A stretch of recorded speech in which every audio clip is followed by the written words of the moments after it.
With St. Patrick's Day just around the corner, an absolute staple is pastrami.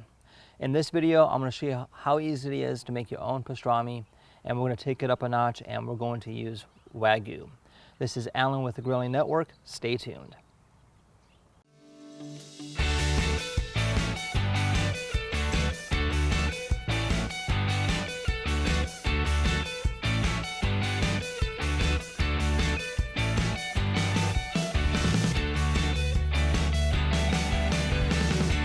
Okay, the dry ingredients for this brine are quite simple. You're going to need 450 grams of kosher salt. You're going to need 140 grams of granulated sugar. The reason why I'm doing grams is because of the next step is I'm using Insta Cure. We're going to use 99 grams for this recipe.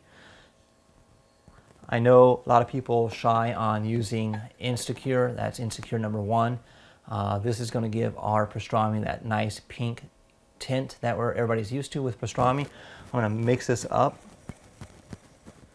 To this, we're going to add allspice. We're going to add coriander. We're going to add cumin seeds. We're going to add 3 to 4 cloves of garlic.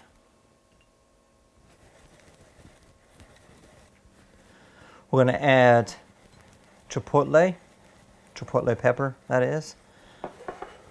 We're going to add fresh ground black pepper. We're going to add mustard seeds.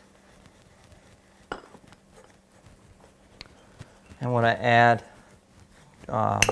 allspice. Or, I'm sorry, whole cloves. And we're going to add 2 whole bay leaves. To this, we're going to add 1.5 gallons of water. Make sure that you dissolve the salt and all the ingredients before we place the brisket inside. And let's go ahead and do that next. All right, we've placed the brisket and the dry ingredients into a Ziploc bag.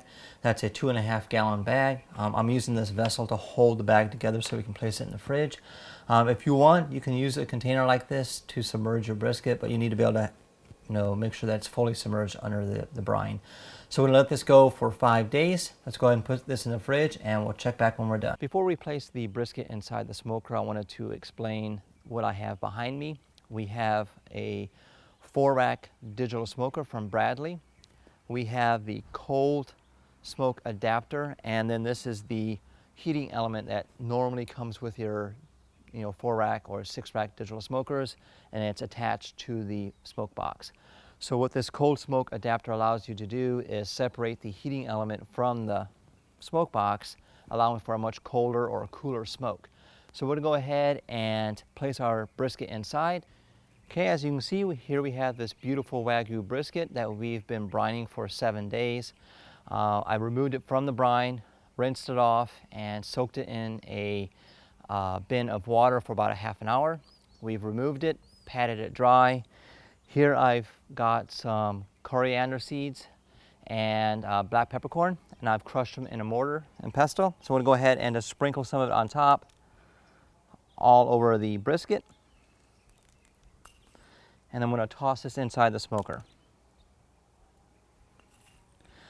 You're going to want to cold smoke for about an hour to 2 hours, and that's going to allow for a deeper penetration of the smoke in your brisket. You don't want to overpower it. I'm using hickory as my smoke. Let's go ahead and place this inside the smoker. It smells phenomenal, guys.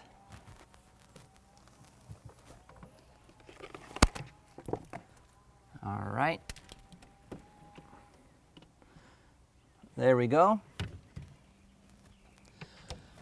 We'll go ahead and check back in about an hour to hour and a half, and we'll get to the next process, which is hot smoking. We've been cold smoking for a little over an hour now. It's time to hot smoke. I've detached the Broadleaf cold smoke adapter and reattached the heating element to my Broadleaf smoker and set the temperature to 270 degrees Fahrenheit. We're going to hot smoke now for about 4 hours or until the brisket reaches an internal temperature of 165 degrees. So let's go ahead and check back periodically and we'll see you then. It's been a little over 4 hours. Let's go ahead and check the doneness. I'm using a trusty Thermapen. These things are actually very accurate. Look at that. That looks absolutely phenomenal. Let's go ahead and try this out. This is 158. 158. 165. So it's not going in like butter like I would have a brisket, but that's because the next step is how we're going to get there. And there's two ways of doing it. I'm actually going to foil my brisket and finish it off so until it's fork tender, or my probe goes in like butter. You can also steam it, and what you would do is you'd put it inside your oven at 350 degrees Fahrenheit. Get a pan that's got 1 inch of water, and you set your brisket inside there and let it finish steaming. So it's a way of, you know, finishing off your pastrami. So I'm going to foil this for about an hour, and then we're going to go ahead and slice this bad boy up. Here we have it. It's on the cutting board. I already sliced a little piece off, but let's go ahead, and I'm using a slicing knife, and I'm going to go ahead and slice a thin as possible. Look at that. That has got a nice pink hue to it. That's from the Insta Cure that we added during the brining process. If you have a slicer, which I do, you can use that. I'm going to go ahead and put this on the slicer. Okay, we've got the slicer.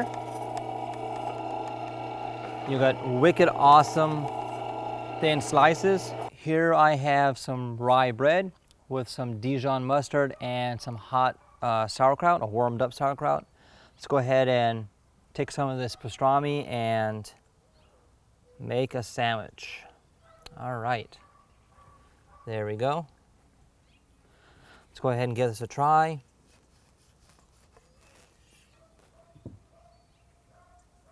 All right, cheers.